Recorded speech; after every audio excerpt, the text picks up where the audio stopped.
This is the Jason Scott Talks His Way Out of It podcast, a podcast about technology, history, and stories. Thanks to Jeff Atwood, Dan Boyd, and the hundreds of other Patreon supporters who help make this podcast possible. I can't remember where or how I exactly met Andy. It must have been on a bulletin board system. That's how I met a lot of people. You'd call up, leave some messages, somebody would have something to say, and inevitably you'd learn that you live near each other and maybe would talk about meeting up. And Andy and I were two not exactly different people, but we were definitely on different paths. I was about 16 years old. Andy was in his early 20s, and we had both gone to the same high school. In fact, as we soon learned, my phone number at the house I'd moved into was the phone number of his parents' old house. His parents had long ago moved and retired, gone off to the Cayman Islands, and Andy had a place of his own in Mount Kisco. And one of the things that really linked us up was that Andy loved toys. In high school, he'd played with robots, robots of a much less complicated nature than now, but still putting together robots in high school. And what blew me away when we met was he had a CD player in his car. It doesn't sound like much, but in 1987, CDs were just coming into the general populace, and Andy not only had a CD player in his car, which itself was a really nice Firebird, it had a 12 CD changer in 1987. I can't even begin to explain how space age this technology was. It'd be like finding out now that somebody had launched and was maintaining his own small private satellite. We'd drive around and talk about stuff and go out to eat, and he'd be able to play from a variety of interesting CDs, including Yellow, one of my favorite bands, who had the distinction of being one of the first digitally recorded pop bands. They used to have a little indication on CDs to indicate the source, the mastering, and the final printing, and it would say ADD, meaning analog, digital, digital, but all of the Yellow albums were digital, digital, digital. Andy had given me his old record collection. It was Black Flag and Kraftwerk and an eclectic mix of music. It was different than mine, but the same. It gets deeper, though. I've looked back, and I'm kind of interested in how friendships happen, especially friendships that occur because of technology. You have something that you like, perhaps ham radio or soldering or creating interesting little devices and gadgets, and you meet somebody somehow, to which that's the reason you both know each other. Entertainment products, books, something that really brings the two of you into a circle, an orbit of conversation, such that you are both kind of bringing to the table a half of a conversation that the two of you may have for a short time, for just one event, or maybe for a lifetime. Andy and I both enjoyed toys, but Andy loved toys and he could afford really nice ones. He'd have a bunch of interesting computers over at his apartment, which used to be owned by his parents. They'd moved away, but now he had filled up all the floors with computer parts and servers and keyboards and all the spare parts of somebody who loved to tinker. He'd bring me over, this teenage friend, and we'd talk about what was there, and he'd walk me through what he had found from friends and colleagues. He had a job at Zeiss Corporation, the makers of lenses, and I remember visiting him there once. I don't even know how I got there. It's almost like a dream. But I do remember that he showed me that he was working on some sort of vision system. The idea was that there would be a bucket of parts, and the vision system could reach into the bucket and figure out what every item in there was by looking at it. This was pure black magic to me. I couldn't begin to understand what he was programming or how he was bringing it apart, but apparently Zeiss Corporation thought this was a good idea. Andy did neat stuff. We'd communicate online. And every time Andy went into something, he went in big. He worked on a bulletin board system called Spies on the Wire. This may have even been the place I met him. And while most people would have been content at the time to have a single computer hooked up to a single phone line via a single modem, Andy had 8. And they were hooked up to a Xenix system that was capable of running a multi-user interaction and chatting, and people could call in through one of 8 phone lines he'd set up in his apartment. I mean, again, this is all mid-1980s that he's screwing around with a system that must have cost thousands of dollars and maintained these phone lines, 8 of them, and never charged a cent. It was all about tinkering and playing with toys. So on Spies on the Wire, I talked with Andy about ideas and dreams and things we might work on. And somewhere in there, we started to concoct the idea of making a multi-user adventure game. I mean, I did love adventure games. And it would be neat, wouldn't it, if you created some sort of adventure game that took place somewhere, and as time went on, you would discover other people were playing other parts of the adventure game. Now, the way that we came up with the final idea that we ultimately didn't act on was it was actually going to turn out that spoiler alert, it was going to turn out to be a brain, a mind, a person who was thinking, and you were inside that person's mind. And so the places that you were working on in this adventure game were portions of their memories and portions of their story. And then over time, you would conjunct with other open areas in the Spies on the Wire, and then you would ultimately realize you were inside a mind. We didn't get far in terms of finishing it, and I don't know how much writing I actually did for it. But it was a theme that Andy and I had had for years afterwards. He'd think of an idea. He'd think of some interesting variation on what was out there, try to extend it to a much greater extent, and then I would sometimes be brought in to possibly write copy or do some drawing or in some way help him with it. I mean, I never felt taken advantage of. Never once. Never now. Never looking back. Andy was just somebody who I just got along with him, He was very friendly to me.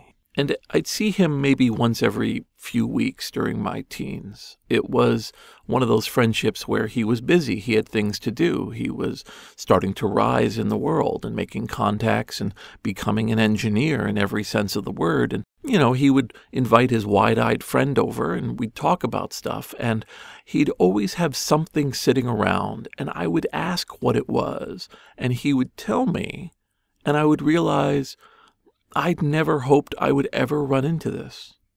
Andy was one of the people who not only introduced me to the Amiga, he also lent me one. He had one from a job he was doing, and they had finished doing the portion that the Amiga would do, and it was lying around. And he said, "Hey, do you want to borrow it for a while?" And this was a dream come true for me. It was an Amiga 500. It had all of these interesting 3.5-inch floppies, and I set it up in one of the rooms of my father's house, and I learned about the Amiga's graphics and sound and being able to play these demos that were out there in the world, these really fun music and sound creations that people primarily in Europe were creating. It was a tool and an adventure and a doorway all in one. And my love of the Amiga comes through when you hear me talk about it in the Viva Amiga documentary that came out this year. I was recorded for that 7 years ago, but everything I said in there still applies. It's this beautiful creation, this toy and this tool. Andy loved introducing me to those. One time I was visiting him in one of his apartments. He'd moved several times, and it was in Ossining. Now, Ossining, New York, if you don't know where that is along the banks of the Hudson River. And what it's mostly known for to most of the world is the Sing Sing Penitentiary. a jail that is along the Hudson River. And Andy was living in an apartment that overlooked Sing Sing prison. What this meant was that if you went out on his deck during the day, all you could hear was the prison yard. Just men shouting at each other and playing basketball and yelling. And it was just this horrifying cacophony of anger that was bubbling up from these barbed wire pits that you overlooked in your pleasant apartment. And Andy did what I think some people may or may not have thought was a good idea. And he would occasionally set up speakers on the deck and blast jailhouse rock down at the furious prisoners. He was a guy who did stuff that made me laugh. So visiting him in this apartment, I saw that he had a whole bunch of servers lying around. And what he explained to me was that he had carefully acquired and borrowed all sorts of high-capacity storage devices. You know, we're talking 10 megabyte, 20 megabyte being unbelievably expensive. And Andy had borrowed 250 megabyte drives, massive affairs that were the size of a small refrigerator. And he had brought in a bunch of them so that he could say, with no doubt, that he had a gigabyte of storage in his apartment in 1988. He also had a Pixar computer. I don't know how many people know that Pixar originally had a computer for graphics rendering, and that was their product. And they moved into movies only as a way to demonstrate the power of that computer. And over time, they decided that the hardware business was not for them. And they took the software that they made called RenderMan. They made that available as a commercial product. And then ultimately, Pixar basically created movies until now. But there we are, thanks to Andy. I have a memory of a Pixar computer and touching it and seeing how weird and amazing these computers could be. You know, when he got the gigabyte of space in his apartment, that was the end of the story. Andy didn't have a plan for the gigabyte. It was just to do it, just to say he'd done it, just the pride at trying something weird and cobbling it together and for one shining moment saying that you have it before it all falls apart. I kind of internalized this. I always love making a point or bringing things together or assembling something fully aware it'll, never have a full, meaningful use. But isn't it great and neat and fun that we did it? Andy moved from Zeiss to working for a few other companies, and came the day that he got a job offer at Apple. And now this was going to take him away. He was going to leave New York, where we both lived, and he was going to move away to California, a place I'd always dreamed I could be. And they were going to pay for his transport, which was amazing to me. And they were going to put him in charge of analyzing new products. And he was excited.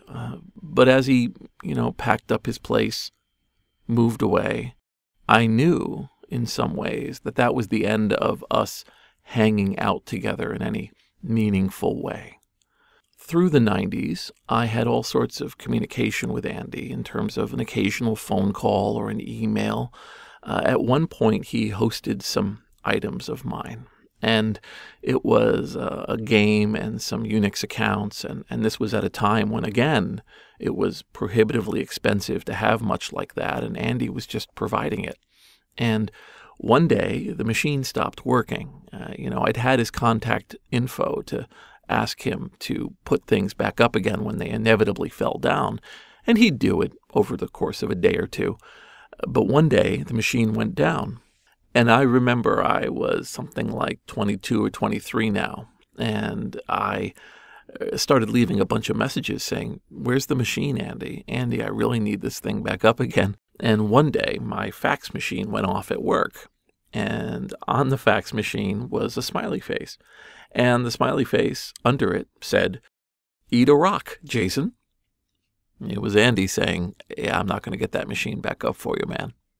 We stayed friends, though.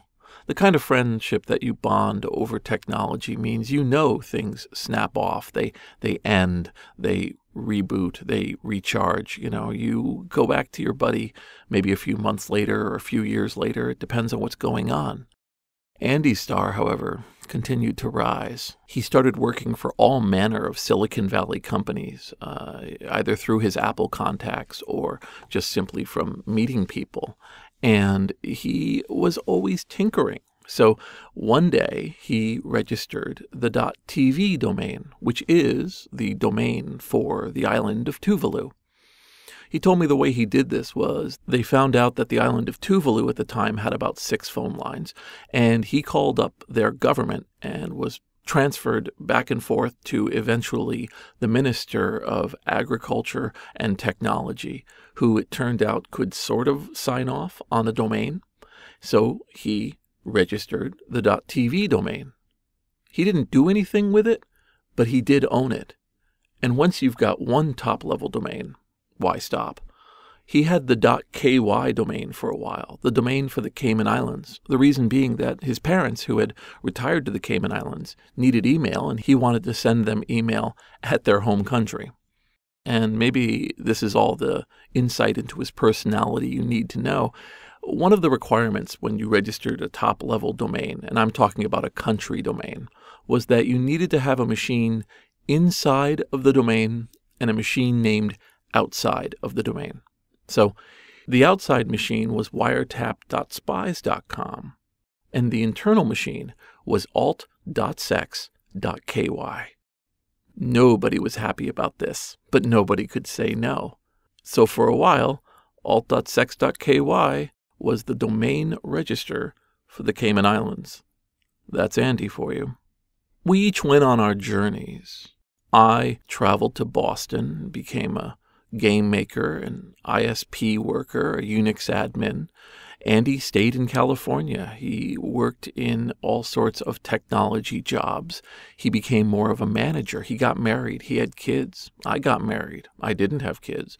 We talked, but only in the lightest of manner. I mean, Andy was busy. He was super busy. He was playing with toys, and he was playing with his family. It wasn't going to be a case of being able to chat with him for very long, but I treasured the time that we had together. I remember every once in a while I'd find out he'd registered some crazy domain. He was able to register really short name domains, and then he'd put some toy on it. He registered the word danger. He put his car on the internet and made it that it was live streaming pictures. He was sending photos of what was outside the front windshield and what was outside the back, along with some mapping software that would guess as to the exact location of the car and also print that. All of it on a static web page. This is pre-2000. His curiosity knew no bounds. So as we get here to the end of 2017 and the first year of this podcast, I really want people who listen to this to understand that the nature of friendship, especially in a technology realm, is extremely fluid and full of all sorts of ups and downs, and that when you look back on a friendship that goes across decades, you remember the good times. You remember the really great moments you had together. And when things inevitably fade out because people move to different areas or different places in lives, whether in geography or ideology or what they want to do with their lives, you hold close what you had before. That does not change. It only fades.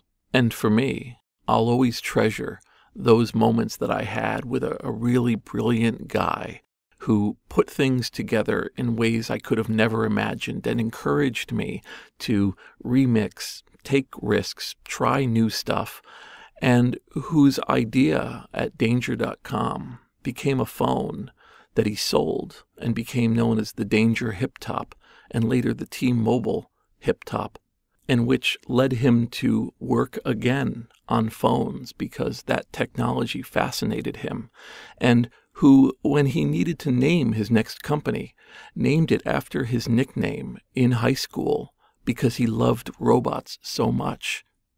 Android. And that is the story of my friendship with Andy Android Rubin.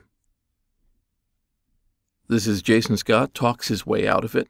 Thanks to Astrid Smith, Sam Johnston, Stefan Arentz, and James Bekoyanu, along with the hundreds of other supporters who have made this podcast what it is. The main page for the podcast is podcast.textfiles.com, TEXTFILES. Support for this podcast via Patreon, PayPal, and other platforms have allowed me to pay off an enormous amount of bills and debt, and it will continue to make my life easier. So thank you so much to everyone, and talk to you next week.